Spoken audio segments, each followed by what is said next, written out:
أعوذ بالله من الشيطان الرجيم بسم الله الرحمن الرحيم وآية لهم الأرض الميتة أحييناها وأخرجنا منها حبا فمنه يأكلون وجعلنا فيها جنات من نخيل وأعناب وفجرنا فيها من العيون ليأكلوا من ثمره وما عملته أيديهم أفلا يشكرون صدق اللہ العظیم۔ سورہ یاسین ہماری چل رہی ہے اور 23واں پارہ بھی شروع ہے۔ سورہ یاسین کی آیت نمبر 33، 34 اور 35 کی تلاوت ہوئی ہے۔ سابقہ آیات میں نبیوں کا ذکر، پھر ان کے حمایتی، پھر دنیا والوں کا ان کا مذاق اڑانا، ان کو تکلیف دینا اور اللہ کی طرف سے سزاؤں کا اترنا، اس کا بیان تھا۔ آگے یہ جو آیتیں یہاں سے شروع ہو رہی ہیں، اس میں اللہ پاک کی قدرت کا بیان، اسی میں لوگوں کو دعوت ہے کہ لا الہ الا اللہ، اللہ پاک ایک ہیں۔ اور انہی آیات میں اس بات کی طرف بھی اشارہ ہے کہ آخرت یقینی ہے۔ جیسے دنیا میں انقلابات ہوتے ہیں، ایسے ہی ایک بہت بڑا انقلاب آئے گا۔ دنیا اللہ ختم کریں گے، لوگوں کو سب کو ختم کریں گے، اور اللہ جل جلالہ سب کو دوبارہ زندہ کریں گے۔ تو یہ 3 آیتوں میں اللہ پاک فرماتے ہیں کہ لوگوں کے لیے مردہ زمین اور بنجر زمین میں بڑی نشانی ہے۔ لوگوں کے لیے مردہ زمین اور بنجر زمین میں بڑی نشانی ہے۔ وہ کیسے؟ کہ یہ مردہ اور بنجر زمین بالکل ایسی ہوتی ہے کہ ایک بھی اس میں ہرا پتا نہیں ہوتا۔ بارش سے پہلے دھوپ کی شدت کی وجہ سے زمین بالکل ختم ہو جاتی ہے، ہریالی ختم ہو جاتی ہے، چیزیں ناپید ہو جاتی ہیں۔ تو ہم بارش برساتے ہیں، ہم بارش برسا کر کے اس مردہ زمین کو زندہ کر دیتے ہیں، اس میں ہریالی آ جاتی ہے اور قسم قسم چیزیں اس میں ہم پیدا کرتے ہیں۔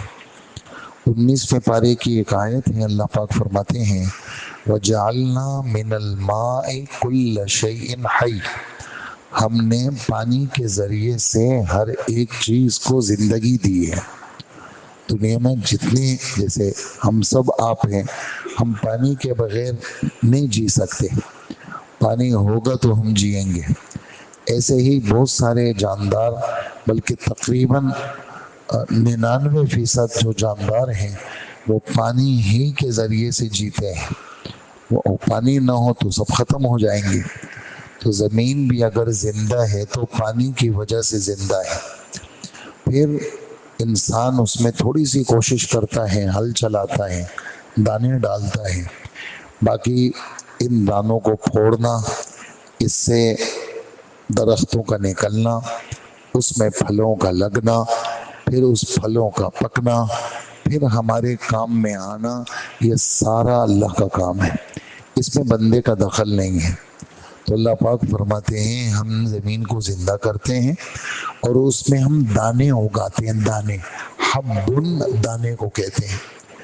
مکئی کا دانہ ہے، گندم کا دانہ ہے، چاول کا دانہ ہے، باجرے کا دانہ ہے۔ ہر علاقے والے جہاں ان کی چیزوں کی پیداوار ہوتی ہے وہیں پر وہ لوگ زیادہ تر وہی چیز کھاتے ہیں۔ بہت سارے علاقے ایسے ہیں جہاں چاول زیادہ ہوتا ہے تو وہ گندم نہیں کھاتے، وہ چاول ہی کھاتے ہیں۔ جہاں گندم ہوتا ہے وہ لوگ گندم کھاتے ہیں۔ بہت ساری جگہوں پہ باجرے کی روٹی چلتی ہے۔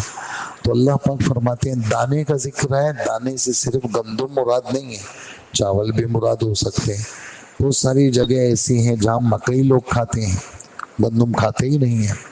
تو یہ دانے ہم پیدا کرتے ہیں اور دانے یہ لوگ دانوں کو کھاتے ہیں۔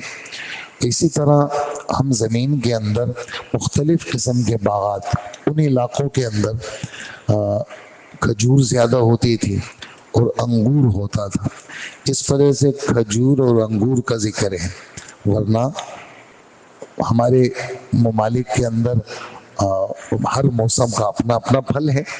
اب وہاں پر بھی ہر جگہ موجود ہیں، لیکن زیادہ تر چونکہ کھجور کا ذکر آتا ہے، کھجور سدا بہار پھل ہے، اور کھجور کا جو درخت ہے وہ ہر چیز میں کام آتا ہے. اس کے تنے کو لوگ بطور پلر کے گھروں میں استعمال کرتے تھے، اور اس کے شاخوں کو لوگ چھتوں میں استعمال کرتے تھے، اور اس کے پتوں کو لوگ چٹائیوں میں اور ٹوکریوں میں استعمال کرتے تھے. اور اسی طرح کچا پھل ہے تو کام میں آئے، پک جائے تو کام میں آئے، سوکھ جائے تو کام میں آئے. اور یہ جو گٹلیاں ہیں اس کو کوٹ کر کے اپنے جانوروں کو کھلاتے تھے. وہ یہ کہ یعنی کھجور کا جو درخت ہے، یعنی الف سے لے کر یا تک اس کی کوئی چیز خراب نہیں ہے. کھجور کے اندر ایک نرم سا برادہ پیدا ہوتا ہے جس کو کھجور کی چھال کہتے تھے. وہ لوگ روئی کی جگہ پہ تکیوں میں ڈالتے تھے.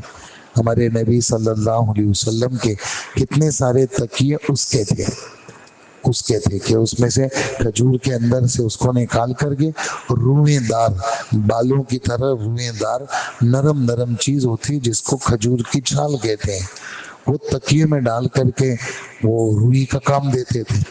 غرض یہ ہے کہ کھجور کے درخت کی کوئی چیز کیا ہے، خراب نہیں ہے.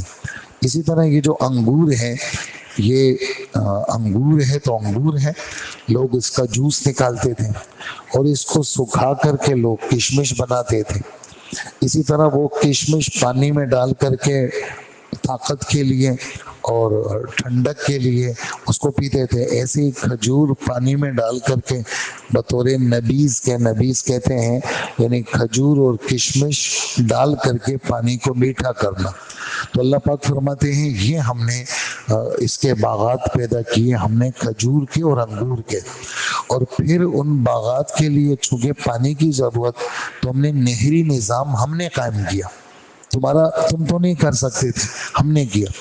چشموں کی ضرورت تھی تو ہم نے چشمے ہم نے پھٹوائے. چشمے کا پھوٹنا یہ خود نہیں پھوٹتا، بلکہ ہم نے چشموں کو پھٹوایا، اور نہروں کا نظام ہم نے چلایا تاکہ اللہ پاک کی پیدا کردہ جو پھل ہیں وہ لوگ کھائیں، استعمال کریں. اور ان کے ہاتھوں کا اس میں کوئی دخل نہیں ہے. اس کا ایک ترجمہ یہ ہے، ماں نافیہ ہے، اور یہ جو ماں میم الف زبر ماں عربی میں کافی چیزوں کے لیے استعمال ہوتا ہے. نفی کے لیے بھی آتا ہے، اور صلہ کے لیے بھی آتا ہے، صفت کے لیے بھی آتا ہے، بہت سارے مفاہیم ہیں اس کے. تو ایک ترجمہ اس کا یہ ہے، یہ سب کچھ ہم نے کیا، ان لوگوں کے ہاتھوں کا کوئی دخل نہیں ہے، بلکہ سارا ہمارا دخل ہے، ہم نے کیا سارا. تم نے صرف کیا کیا؟ اللہ پاک قرآن پاک میں فرماتے ہیں افرأیتم ما تمنون، جو تم منی کو ٹپکاتے ہو تو تم بچوں کو پیدا کرتے ہو؟ نہیں، تم پیدا نہیں کر سکتے، ہم پیدا کرتے ہیں. افرأیتم ما تحرسون، تم جو بیج ڈالتے ہو تم پیدا کرتے ہو؟ نہیں، ہم پیدا کرتے ہیں. اور جو پانی تم پیتے ہو سورہ واقعہ میں، یہ پانی تم نے اتارا کہ تو ہم نے اتارا؟ بادلوں سے ہم نے اتارا، اور زمین کے چشمے ہم نے تمہارے لیے نکالے، تمہارا کوئی دخل نہیں ہے. دوسرا ترجمہ اس کا یہ ہے کہ انسانوں کے اور جانوروں کے خوراک میں فرق. جانور ایک ہی قسم کا خوراک کھاتے ہیں، اگر گھاس کھائیں گے تو گھاس ہی کھائیں گے، چاہے وہ ہرا گھاس ہو یا سوکھی گھاس ہو. جانور اگر جیسے شیر چیتا ہے گوشت کھاتے ہیں تو گوشت ہی کھائیں گے، وہ گھاس نہیں کھائیں گے. جو جانور گوشت کھائے گا تو وہ گوشت ہی کھائے گا، جو گھاس کھائے گا تو وہ گھاس ہی کھائے گا.